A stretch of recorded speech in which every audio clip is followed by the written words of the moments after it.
And it's fine. Yeah. Good, Bobbie. Okay, so we're good to go? Okay. Okay, everybody, stand by. The sound all right? Yes, sir. Okay. Very good. Milos, it is my great pleasure to welcome you to Dallas. Oh, it's my pleasure to be here. And you're going to get a great director award. That's very nice. Where do you keep all these awards you have? Right above my table in Connecticut. It must take more than one shelf. Well, you know, they are a little dispersed here and there, you know. Because awards, you have many. Yes. Well, I'm not complaining. And one more is always welcome, I'm sure.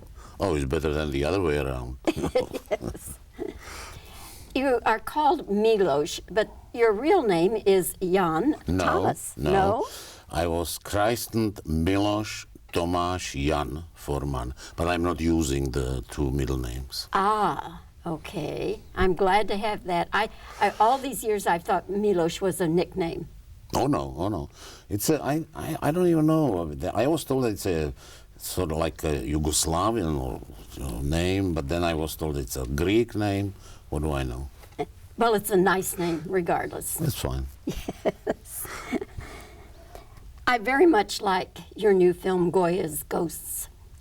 And, excuse me, and I know that this is a movie that you wanted to make for many years. I read that you wanted to make this movie as much as 30 years ago. Oh, 50. 50? I was a teenager. I was a student in Prague, in Czechoslovakia, where I was born, and I read a book about Inquisition.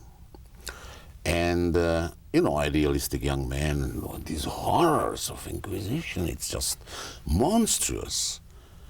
And, I'm an idealistic teenager, and the same things were happening around me in communist, dominated country.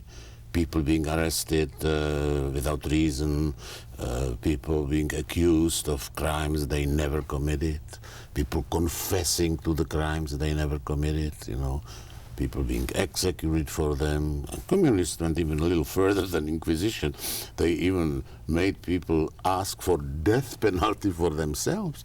So, and for me, it was like, what's going on in the world? After every disaster or war, we always scream, now we learned a lesson, never again. And look, 200 years later, the same things are happening in this totalitarian regime of communist Czechoslovakia. So it started there. I didn't really mean it as a movie, but it was something, because I wanted to do something in show business, right? Direct theater or films, that could make a, very important story to tell. But then, of course, years went by. And when I was in the early 80s in Madrid, for the first time I went to Prado. Not to see Goya, I went to see Hieronymus Bosch, whom I love, his paintings. But then I saw suddenly Goya, and it was all illustrations to what I read, 30 years before. The torture chambers, the dungeons, the mental institutions, the trials, the auto da fes, and like that, So, then you put a little bit of historical facts in it, a little bit of Napoleon, a little bit of Wellington, and you have a good story. That it is. Is it mostly truthful and mostly factual? Everything you see in the film really happened. Not exactly necessarily to the same characters, and not necessarily in the same times, but everything which is in the film happened. And where did you film it? The whole film is done in Spain, and it was a great collaboration. The Spanish government and the municipalities opened all the doors for us. It's palaces, castles, and everything. There is a scene in the film where the king plays violin to Goya. That's in Franco's office. That was Franco's office. And they were happy to have you film there. Yes, in that time, and they didn't see the result. No, no, no. They were happy. You know, it's a little touchy. You know, I was told. I don't know if it's true, but I was told that neither French nor Spanish cinema ever made a film about this particular period. They don't want to talk about it. They are both sides somehow, I guess, ashamed of it. And how will it be received in Spain and in France? In France, it's opening, I think, next week. In Spain, it did okay. It did okay. It, of course, ruffled through feathers here and there, but it did okay. Not spectacular. Well, you know, it's not a feel-good movie. You agree with that? But I hope it's, you can call it, I don't know, think-good movie.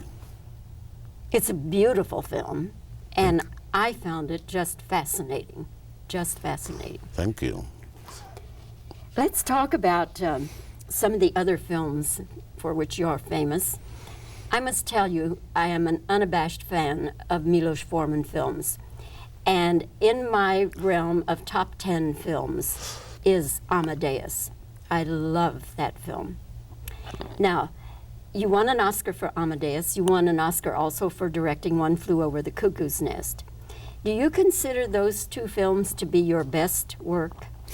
You know, the curse of a director is that the director never really sees his own or her own films.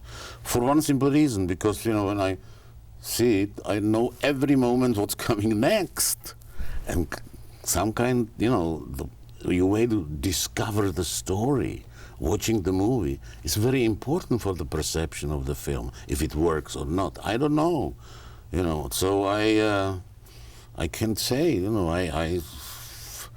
it's that's a big cliche to say. I like them all. It's like children, you know. So is there one other film that you say, I wish I'd won an Oscar for that one? Oh, you don't even think about these things. That would be a sin, you know. But no, but you know, it's like with children. You know, the most affection I feel for the films which were molested. Like one film in Czechoslovakia, Fireman's Ball, was banned officially forever by the communists, you know. So I feel great affection for that film. And then film The People vs. Larry Flint, you know, which was so brutally attacked, you know, for glorifying pornography, which is absolutely absurd. It's the same absurdity as if you say that Romeo and Juliet is glorifying teenage suicide. It's not about pornography, you know. It's about much more important things of our First Amendment. You are very fond, or you seem to be attracted to biopics, biographies. I witness Amadeus and Larry Flint, and some of the other films that you've done. Is there somebody in your mind that you say, I've got to do a film about this person's life? Oh, there are many, many. But, you know, the way you pick the subjects for your films is somehow irrational, you know. It's a combination of intellectual curiosity and emotional attachment to that person, to that character, and to what's happening in the story, you know. So, no, many would be worth, you know, because the real people are sometimes, very often, more fascinating than the fictional characters. Your own life, Milos, is a fascinating one. It's a great story. How you were orphaned, your parents died in concentration camps, you're coming to America, becoming a premier film director, honored and revered the world over. It's a wonderful story. If a movie were made of your life, whom would you want to play Milos Forman? No, of course. Everybody who is, you know, looks better than I do. No, who could play Milos? I don't know. I never thought about this, and you know, to be honest, I don't like to analyze myself or, you know, to look at myself. And, I don't know. Might you write In it? what year? When I was 20 or now? You know, if it's when I was 20, I don't know. I don't know. And what about now? Now? I don't know either. There are so many actors I admire, you know. And it depends what you want. If you want the physical resemblance or just the, you know, spiritual resemblance, I don't know. It depends. I don't know either, but I'm thinking of an actor who really seems to be able to play anything and anybody, and that would be Anthony Hopkins. He's brilliant. Anthony Hopkins is brilliant, yeah. But so is, I don't know, people I worked with. Jack Nicholson is a wonderful actor. Tom Hulse, Mary Abraham, you know, Jim Carrey, now Javier Bardem. You know, these people are just fascinating actors. Woody Harrelson. You know, You have said that in making a film, you have to have fun on the set. I like that because it somehow relaxes everybody, and I don't like, you know, when, you know, everybody around you is, you know, working with the clenched teeth, and, you know, this is, my God, this is a big art. We have to be. No. I don't like. It's nice. People relax, and everything is suddenly much easier. How do you get everybody relaxed and having a good time? What do you do? Making fun of myself. Okay, let's say we're starting the movie now, and you come on the set, and what are you going to do to make all of us feel relaxed? First of all, I will ask you, what is the film you are making today? You know, and they immediately know that they shouldn't take me too seriously. That's the icebreaker. Of all the movies you've made, which set was the most fun? Was there one more fun than the others? Oh, they were all fun. I know. I enjoyed it. You know, I was lucky. I was very lucky that I never was, for whatever reasons, you know, just to feed the family, to do anything which I was not enthusiastic about. So it was all great. You know, I was lucky. I'm thinking maybe that Jim Carrey would be a very funny set. Oh my God! Don't even remind me of that, because Jim Carrey and I admire that. He is in the part 24 hours a day. He's in the part. When we are shooting, and you know, he plays Andy Kaufman. Everybody had to call him Andy, even, you know, outside of the set. If you, he could be standing, you know, next to you, and you say Jim, he wouldn't even flinch. Andy, yes. And then, of course, when he played Tony Clifton, which is the, you know, the opposite of Andy Kaufman. Andy didn't drink, didn't smoke, didn't take drugs, you know, very nice and polite. Tony Clifton is an arrogant, you know, red meat eating, smoking, cursing, you know, vulgar guy. And of course, when he played Tony Clifton, the first day I came on the set, you know, and I said, and I knew that I have to treat him like Tony Clifton, you know. So I said, oh, Mr. Clifton, I'm so honored that you came to work on my film. I said, who are you? I said, well, I'm the director. Oh, yeah, what did you direct? I might have seen.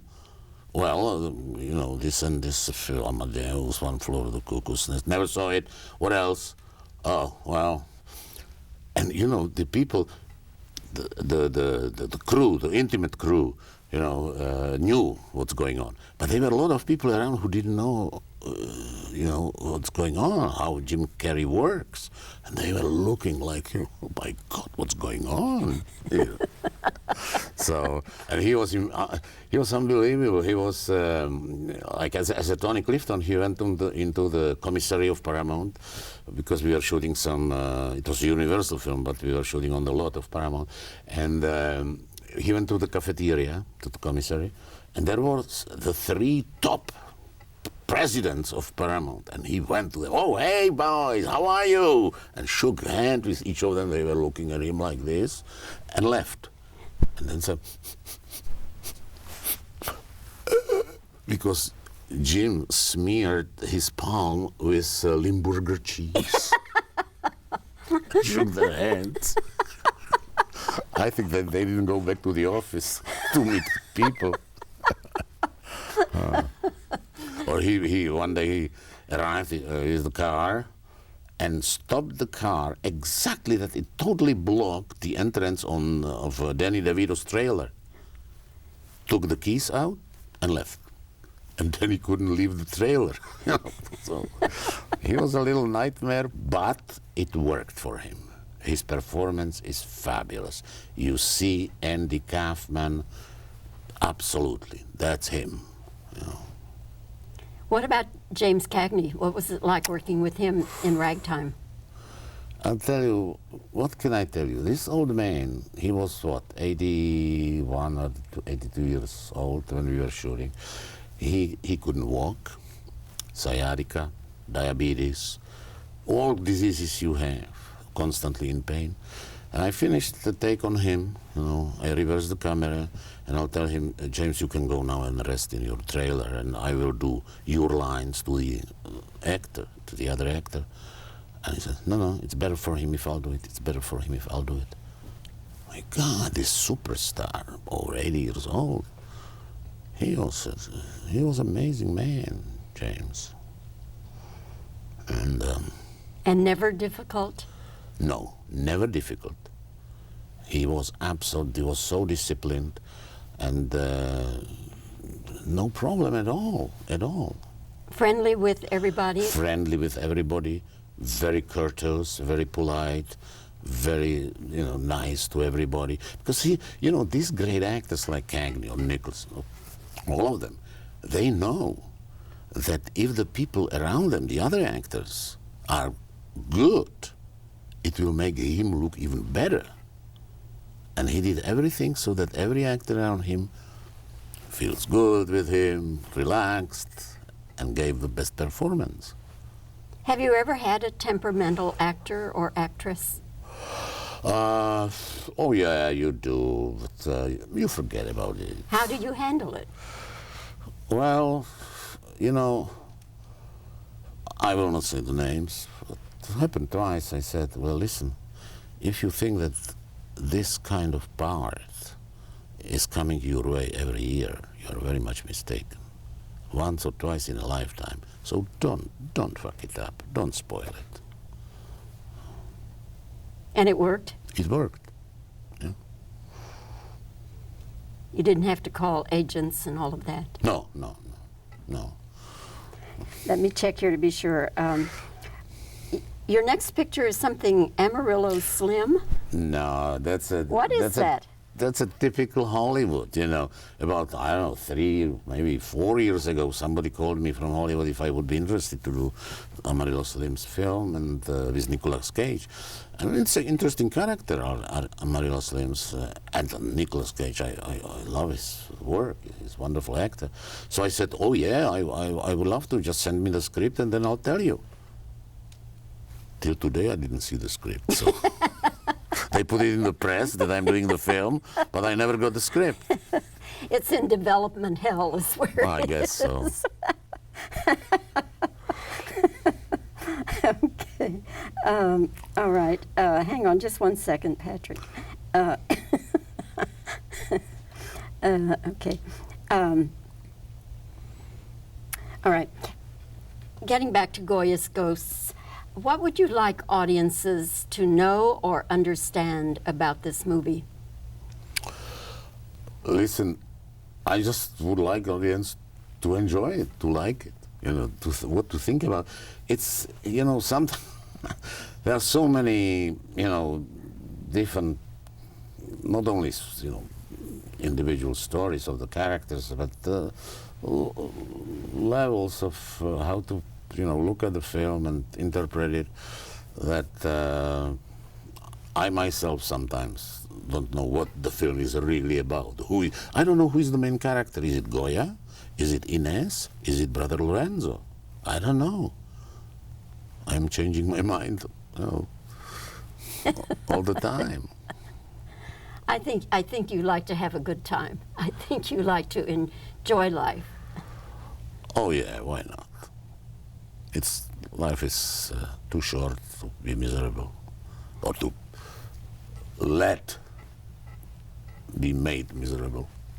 If you're not going to do Amarillo Slim, do you have something that you are going to do next? I didn't decide. I'm flirting with a couple of projects, but I didn't decide anything yet. No, I just finished. I staged in the National Theatre in Prague an opera, and that took me, 4 months to be there, and then we traveled with the production to Spain, and I just came back from Europe, didn't see my family for several months, so now about a couple of months ago, so I'm now enjoying it, It's a life new at home. opera?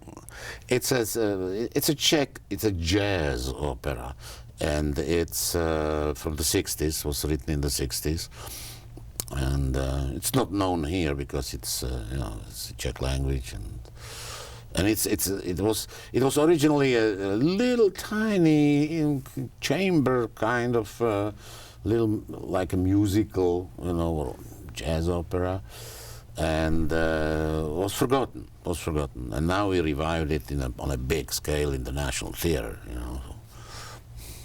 Very good. Milos, thank you so much for your time. We need you just for a few more minutes while we do some edit shots, and then you can go on to your next appointment. Okay. But I thank you so much. It's a great honor to be in your presence. You're very welcome, and I thank you. Okay. Just about. Okay. Is everything in Goya's Ghosts factual and true? Everything what's in the film really happened. That's good. That's fine. Did you film on location or sets? Where? Well, the whole film was done in Spain, and in the local, town. That's fine. Okay. How do you think the film will be received in France and in Spain? Well, that's a good question, because French cinema and Spanish cinema, I was told.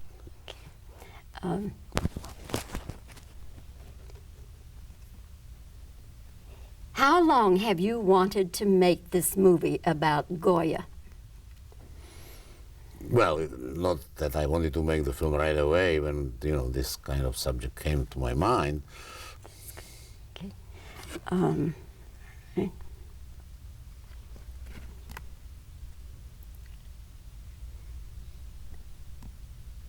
You've always said that on a movie set you have to have fun. How do you make people have fun? Well, making fun of myself.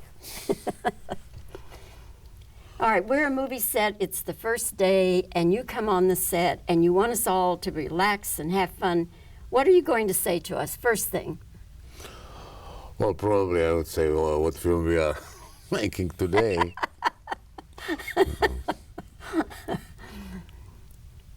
Have you ever had an actor or an actress who is difficult? What do you mean by difficult? No, not really. Okay, all right. What was it like having Jim Carrey on a set? Oh, that was wonderful, but nightmare. What do you, excuse me, what do you remember about working with Jimmy Cagney in Ragtime? That man, at his age, I must tell you, and superstar, his personality is just wonderful. Your own life is so fascinating. If there were to be a movie of your life, whom would you want to play you? Oh, it depends. When I am 20 or now, what I am now, definitely somebody more handsome.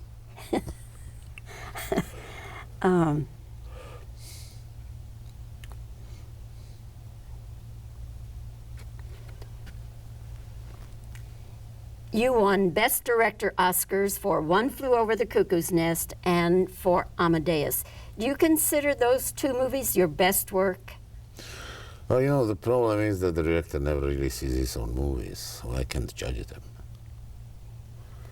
Would you rather have won an Oscar for some other movie? Oh, you don't even speculate about getting an Oscar, never. This Great Director Award from the USA Film Festival is yet another in a long list of awards. Where do you keep all your honors and awards? On a shelf above my desk in Connecticut. Maybe more than one shelf. Well, they are dispersed here and there. Okay, I think that's, hang on, Patrick, just a minute.